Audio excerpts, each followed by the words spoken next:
Tout d'abord, bonjour. Euh, un petit historique sur l'arme. C'est une arme Remington, modèle 1858, calibre 44, qui a été utilisée pendant la guerre de sécession. L'armée US a préféré le modèle Remington au Colt, parce que ce modèle est plus solide, il est aussi plus puissant. On fait un rechargement plus rapide. D'après ce que j'ai lu, il mettait 1 minute pour recharger l'arme. Ce modèle-là, il possède une mire fixe. Les plaquettes de la poignée sont en noyer. Il y a aussi un modèle Sheriff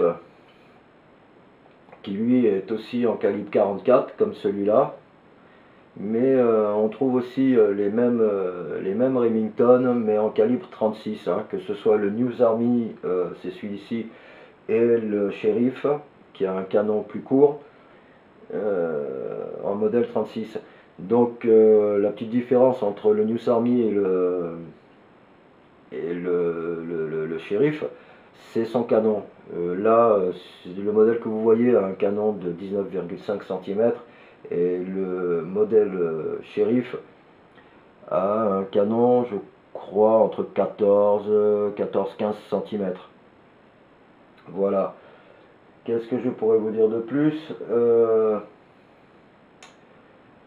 Et c'est une arme, si vous avez vu la vidéo, c'est une arme qui est bien équilibrée, qu'on tient bien en main.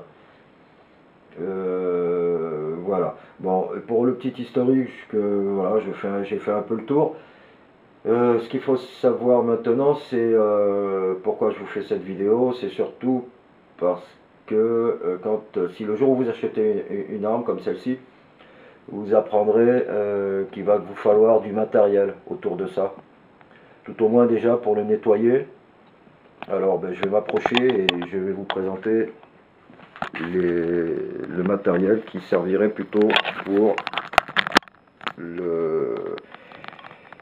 le nettoyage. Alors, vous voyez ici, on voit le génie. Alors génie, c'est trop corrosif pour le bronzage d'une arme. Le bronzage d'une arme, voilà, c'est dessus. Bon, là il est noir, ben, c'est pas de la peinture, c'est un bronzage qui est fait sur le métal. On dit que c'est du bronzage. Alors le génie, c'est trop corrosif, ça peut vous enlever le bronzage de votre arme. Il vaut mieux prendre du Bonux. Ce n'est pas de la publicité, hein, c'est juste pour préciser que, voilà, évitez le génie. Moi j'avais fait ça parce que j'en avais besoin. Quand vous nettoyez votre arme, vous pouvez la mettre ou dans une bassine ou dans votre lavabo. Si vous la mettez dans votre lavabo, surtout n'oubliez pas de retirer toutes les pièces avant de vider le lavabo. Vous risquez de perdre des pièces et puis bon, c'est embêtant. Voilà. On peut toujours en retrouver, ça s'achète, hein. Mais bon, c'est toujours embêtant. Vous pouvez plus remettre votre arme en entier. Voilà quoi. Avant de nettoyer votre arme, vous avez un solvant si vous le désirez. Voilà. Moi, je ne l'ai pas encore utilisé, mais j'en ai un. Voilà. Ça permet de dégripper ou surtout les cheminées. Des fois, elles sont un peu dures à enlever. Il y en a qui nettoient pas correctement leurs armes au premier coup. Enfin, ils nettoient tout, mais un peu à la va-vite. Alors, ce qui fait qu'après, les cheminées sont un peu plus dures à enlever. Voilà. Ça, c'est la clé qui enlève les cheminées. Voilà. Ça se présente comme ça. Voilà, c'est une clé à cheminée. Et bon, c'est vrai qu'il vaut mieux nettoyer, dévisser ces cheminées, les nettoyer correctement, puis comme ça après vous avez vraiment bien nettoyé votre arme. Et je prends des cotons-tiges pour pouvoir nettoyer tous les petits endroits qui sont un peu petits et tout ça. Et je vous promets que s'il y en a vraiment pas mal, et c'est vraiment utile. J'ai une pince qui me sert surtout, c'est quand je tire. Voilà, une pince à bec long. Quand je tire, et bien des fois, il y a des amorces, voilà, qui sont posées sur les cheminées. Là. J'ai des amorces qui ont tendance, quand elles explosent. Alors j'ai un modèle ici d'amorce explosée. Là.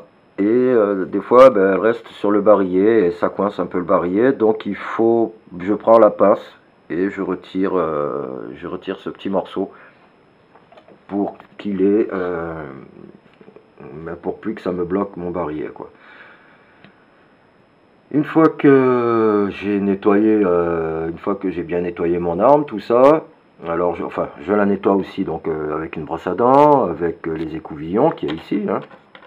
Je vous présente les écouvillons que l'on voit ici. Ça c'est la poignée où j'ai à l'intérieur des écouvillons encore. Donc de ce côté il y a le côté vis où je vais visser tous les écouvillons et quand j'ai fini je les range à l'intérieur. Voilà le bouchon et du coup je me retrouve avec ce petit morceau. Au lieu d'avoir une grosse mallette, ça prend quand même moins de place. Et c'est mieux à ranger quand on veut la ranger dans sa mallette. Ah oui, ici donc un petit tournevis plat parce que voilà quoi, bon, sur le Remington toutes les vis sont à gauche, voilà, donc c'est un petit détail à savoir, mais donc je prends un tournevis plat. Ici sur une prochaine vidéo d'ailleurs je montrerai comment on démonte le Remington et comment on le remonte. Ici, c'est un foret qui sert en fait lorsqu'on tire avec des balles. Et ici, les balles elles sont pas trouées. C'est le papier ça permet de percer le papier au fond. Et c'est pour qu'il y ait un meilleur tir. C'est la flamme. De l'amorce va déclencher une flamme, ça va traverser ça va traverser la cheminée et ça va enflammer la poudre. Donc voilà, et puis du coup quand ça enflamme la poudre, ça fait partir la balle.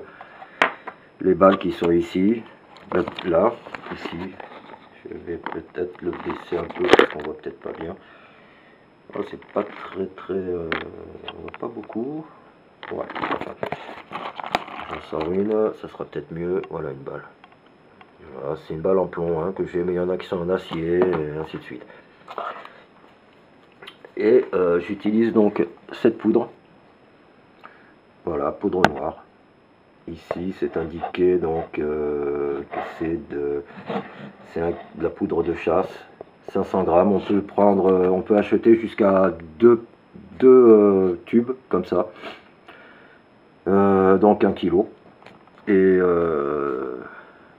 donc moi si j'achète la chasse, c'est parce que c'est un produit qui est un petit peu moins cher que les autres, mais les poudres sont toujours plus ou moins efficaces. Il n'y a pas de grosse différence entre les poudres vendues en commerce.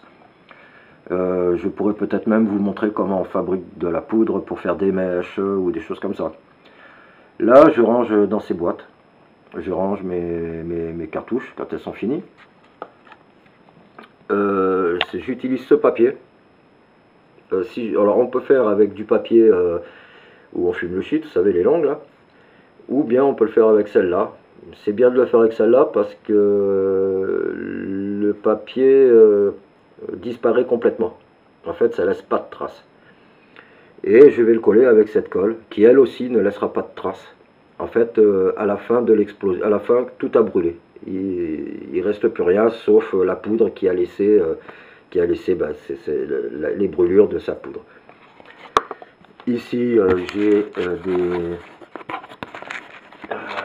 j'ai des doseurs de 1,60 g à 2,40 g.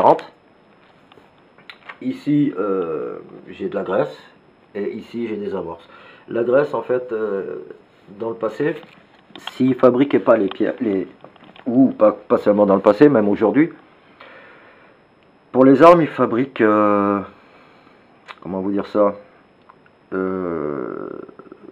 pour les armes, quand ils tiraient des fois, mais ils faisaient pas leurs cartouches. Ils étaient, pour certains, hein, enfin le mieux c'était de faire des cartouches.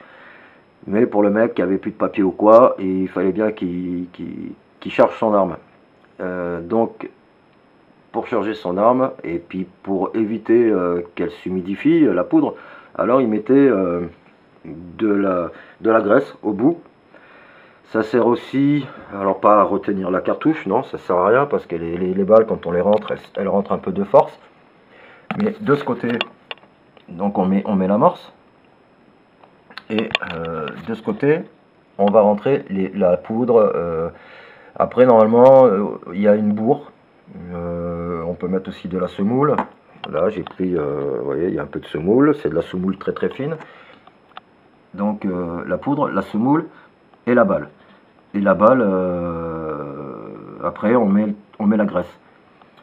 Pourquoi, dans ces cas-là, on va mettre de la graisse? C'est en fait à cause d'une explosion générale qui peut se produire dans le barillet.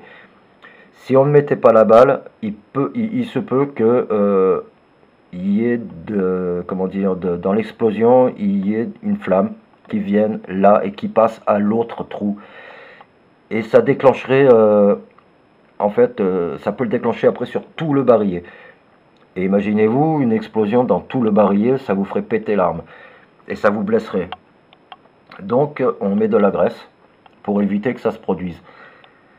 Il y a ces deux choses-là qui font qu'on mettait de la graisse.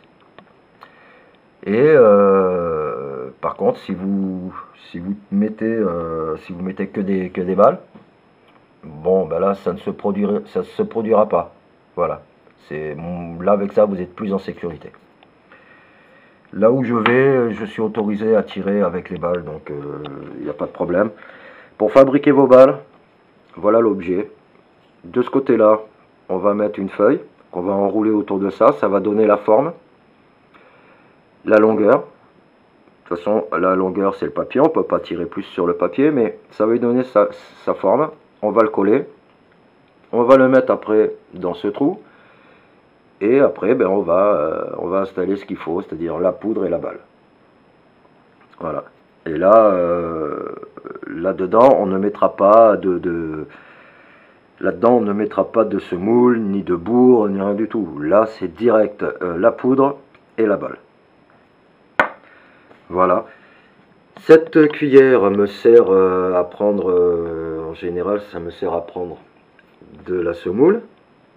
Et puis cet entonnoir me sert à vider la poudre ou bien même la semoule. Bon, je crois avoir fait le tour de tout ça. Je suis à 13 minutes 25. Qu'est-ce que je pourrais vous dire de plus? Oui, pour la sécurité aussi. Lorsque j'étais au stand de tir, j'avais oublié mes lunettes et mon casque. Enfin, moi je porte des lunettes, mais mon pote, le gars qui était avec moi, n'avait pas de lunettes. J'avais pas pensé à en prendre. Donc, lui aussi, il en a, bien sûr, il est chasseur. Donc, il n'a pas pris ni ses lunettes ni un casque. Et comme à côté de nous, on avait un gars qui tirait avec un SIG. Alors, c'est une arme suisse, de l'armée suisse.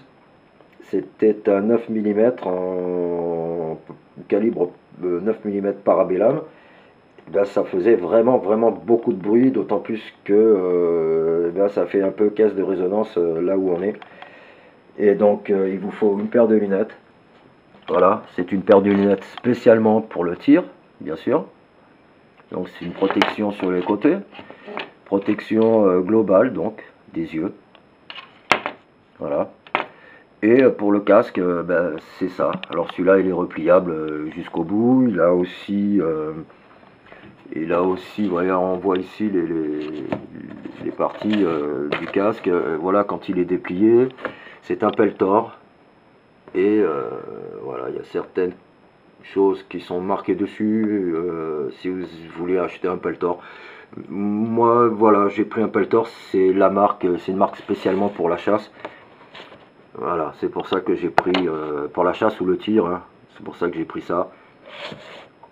Et en plus, vous voyez, il est noté en dB. Celui-là, il allait jusqu'à 31 dB, je crois, quand j'avais lu ce qu'ils avaient marqué. Donc voilà, je peux vous dire que je l'ai mis aux oreilles, il fonctionne très très bien. C'est un très très bon casque et puis il est pas cher. Voilà. Donc pour maintenant, j'arrive quand même à presque 16 minutes. Donc écoutez, je vous souhaite une bonne journée et puis salut salut. Ciao.